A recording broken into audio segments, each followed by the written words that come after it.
Hi friends, ఇవాళ పచ్చి పులుసుని అరటికాయ ఫ్రై చేసుకుందాం రండి. పచ్చి పులుసుకి కావాల్సిన పదార్థాలు: వంకాయలు, ఆనియన్స్, పచ్చిమిర్చి, ఎండుమిరపకాయలు, చింతపండు పులుసు అండి. అరటికాయ ఫ్రైకి అరటికాయ ముక్కలు, ఉప్మా పోపులోనండి. ముందుగా స్టవ్ వెలిగించుకొని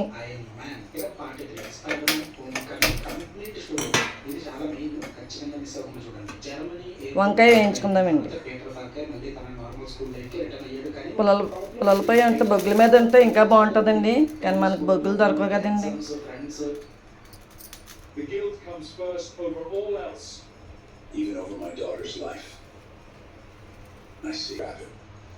ఇప్పుడు ఎండు మిరపకాయలు కూడా వేయించుకుందాం ఫ్రెండ్స్.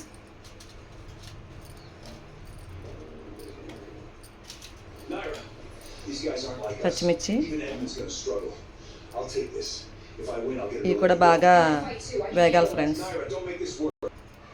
జీలకర్ర కూడా వేయించి పచ్చి పులుసులోకేనండి. ఇవన్నీ మిక్సీ వేసుకుందామండి. మిక్సీలో వేస్తామండి. వంకాయ తొక్క తీసేసుకోవాలి ఫ్రెండ్స్, స్మాష్ చేసుకోవాలండి. తర్వాత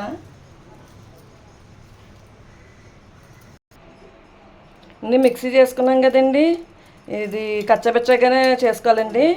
తర్వాత ఆనియన్స్, మనం వంకాయ, పసుపు, కారం, ఉప్పు అన్నీ కలిపేసానండి. దీంట్లో వేసుకుందాం.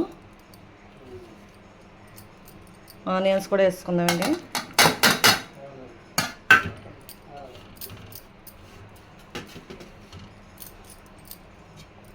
చింతపండు పులుసు అండి.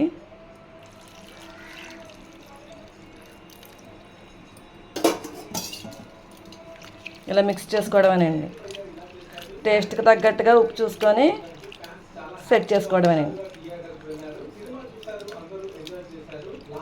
టేస్టీ పచ్చి పులుసు రెడీ అండి.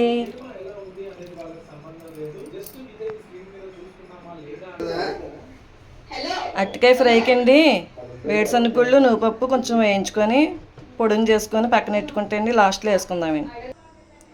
అరటికాయ ఫ్రై చేసుకుందామండి. ముందుగా ఆయిల్ పోసుకుందామండి.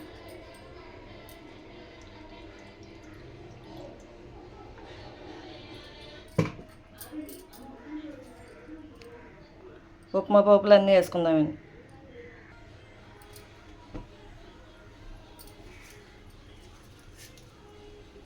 వెల్లుల్లిపాయలండి. ఉప్మా పోపులు వేసుకుందామండి.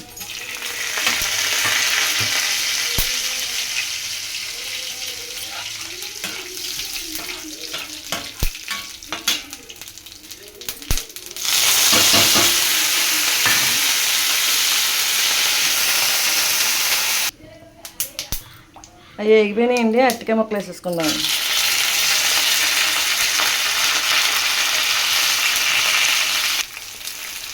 కొంచెం సాల్ట్ వేసుకొని మధ్య పెట్టుకుందామండి.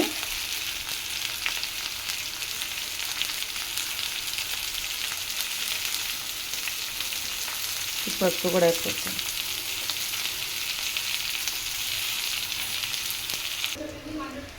మగ్గిపోయినాయండి. ఇప్పుడు కారం వేద్దామండి.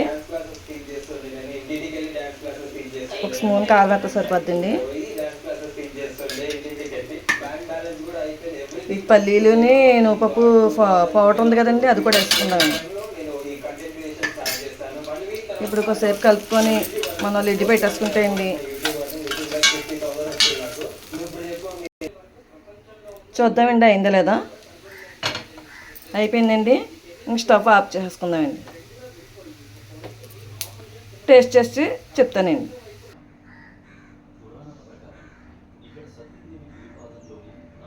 టేస్ట్ చేసి చెప్తానండి.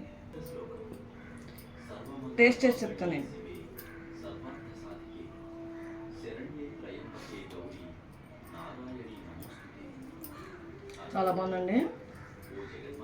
చేతితో పిసుకుతేనే బాగుంటుందండి. అరటికాయ ఫ్రై అండి, చాలా బాగుందండి. థ్యాంక్స్ అండి.